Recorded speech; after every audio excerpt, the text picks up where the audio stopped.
Here's our final results. No, I mean, how can you be prepared for something like that? It's the opinion of these experts You seen enough? that had this been an actual pandemic flu situation, You picked the worst day to do this. there's an 80% chance. I'm afraid they're in terrible, terrible trouble. Will you be ready?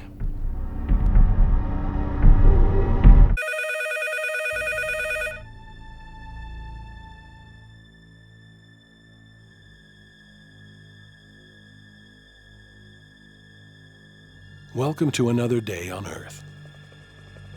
You can expect to hear the rumble of earthquakes, see the flashes of lightning, or hear the shriek of an angry wind. No need to worry. Nothing like that ever happens where you live. After all, you're protected by years of seeing it happen to someone else.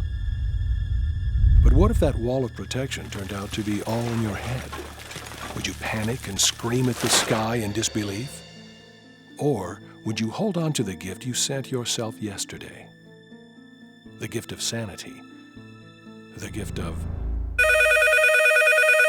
the plan.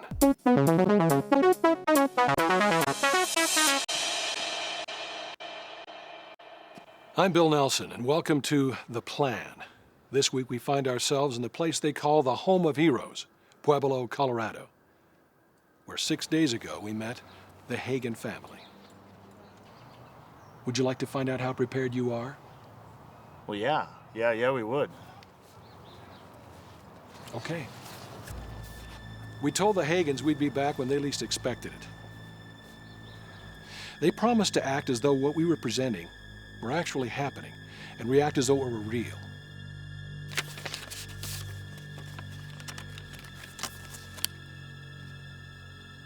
Today, they'll be faced with a catastrophe that no city can escape.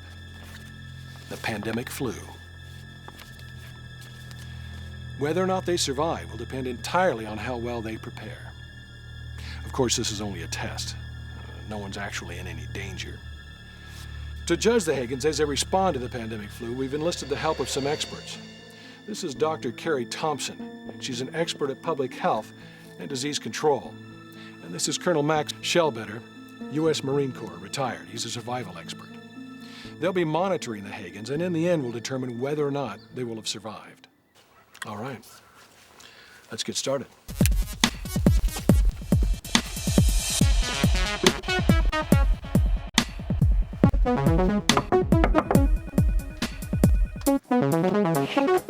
Oh, hi.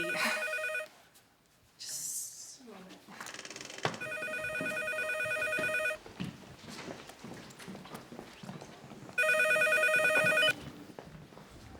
This is Judy. Yes? Okay.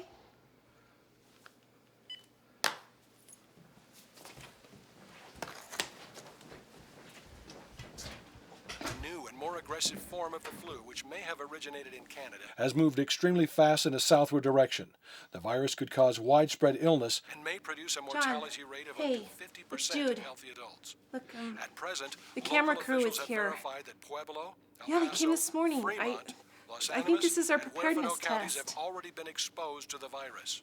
At this time, No, all citizens are yeah, asked I to called go home Chelsea and stay School. There home was no until further answer. notice. Look, Do I'm gonna not, go I pick her repeat, up. I just do need you to not come go home. to the health department or any other healthcare What? agency for treatment. Avoid crowds if possible. I know, honey. I know. I know this is not a good time. I know, but I'm not gonna do this by myself. And may produce a mortality rate of up to just need you to 50% get home, in healthy okay? adults.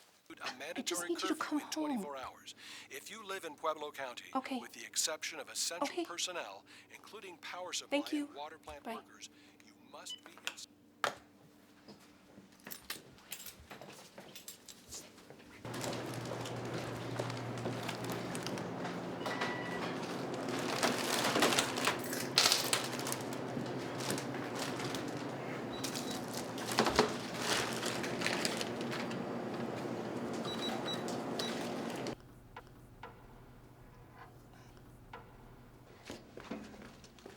Hi, Mom.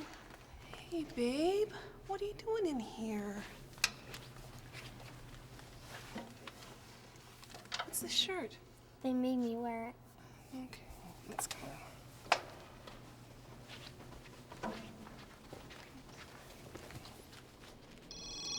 You have reached the office of Dr. Morris. Due to the pandemic flu outbreak, we are unable to accept patients at this time. If you are experiencing flu-like symptoms, wash your hands frequently with soap and water. Cover your nose and mouth when you cough or sneeze. Get lots of rest, drink plenty of fluids, and avoid crowds by staying home.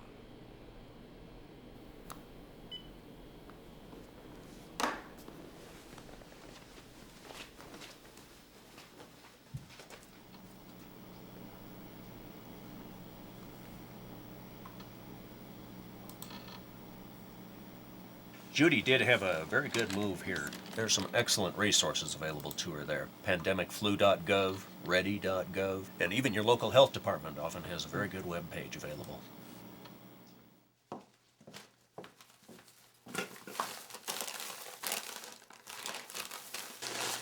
John, did you go to the store?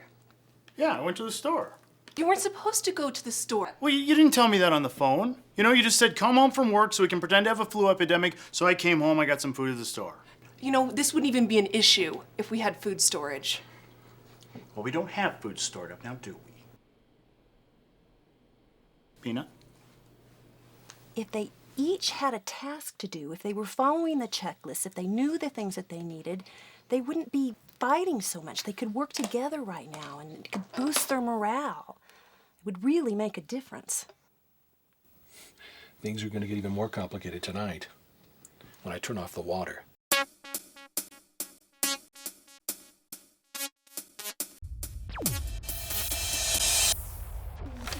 We need to find our walkie-talkies and make sure the batteries are good. We need to discuss rendezvous points just in case we get separated.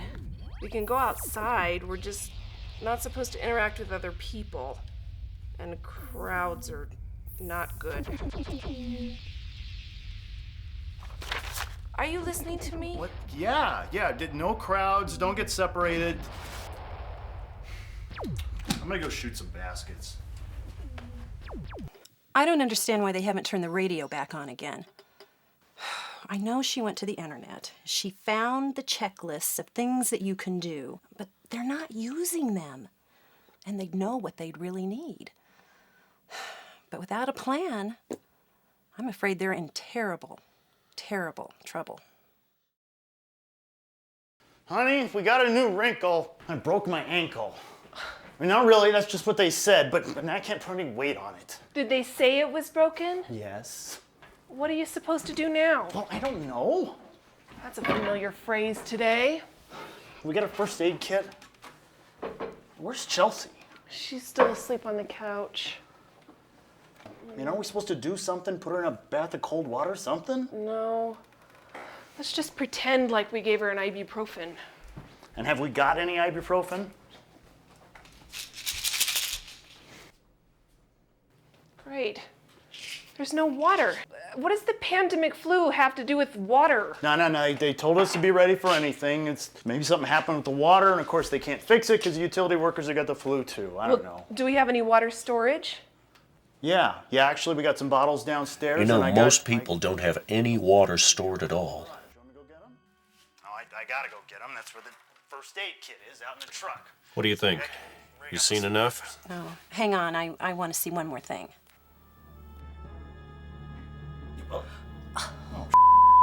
Great, the power. All right, hang on. I got a flashlight and I'll go get it. You stay here. The batteries I got today. These are C's.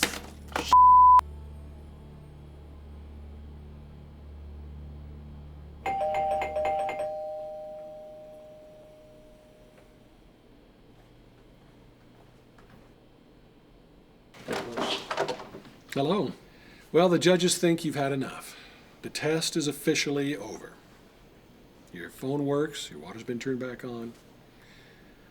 You folks get some sleep. We'll be back in the morning with the judges' results.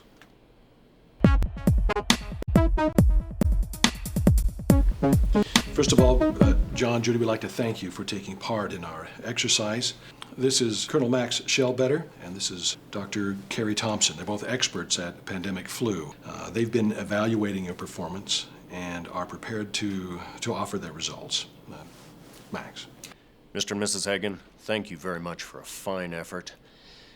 Now, I know you're disappointed as to how the scenario played out, but I want to assure you that you are representative of most Americans. Sadly, most Americans would not be prepared for a situation such as this.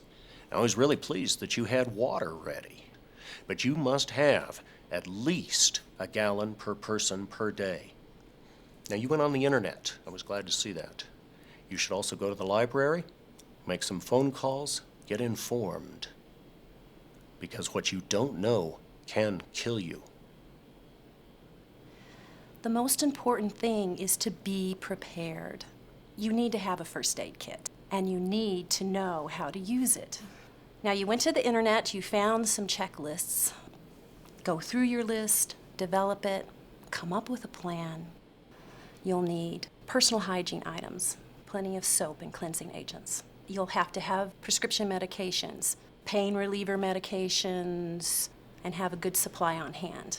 And the other things that you might not be thinking about are things like toilet paper and paper products, plastic utensils.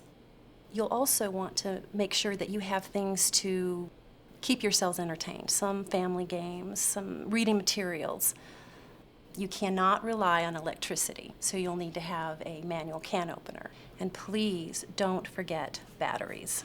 And don't forget about your pets. Don't you wish you had this information before? Oh, yeah. Yeah, definitely. Well, it's available, and you can have it now. You can go to your local health department, and I suggest you do that. So, here's our final results. Thank you, Doctor. Mr. and Mrs. Hagen, it's the opinion of these experts that had this been an actual pandemic flu situation like the one described in the radio broadcast, there's an 80% chance that at least one of you would have perished. Will you be ready? Mrs. Russell, there's a tornado a mile wide headed your way. It's going to be in your front yard in 5 minutes. Good luck.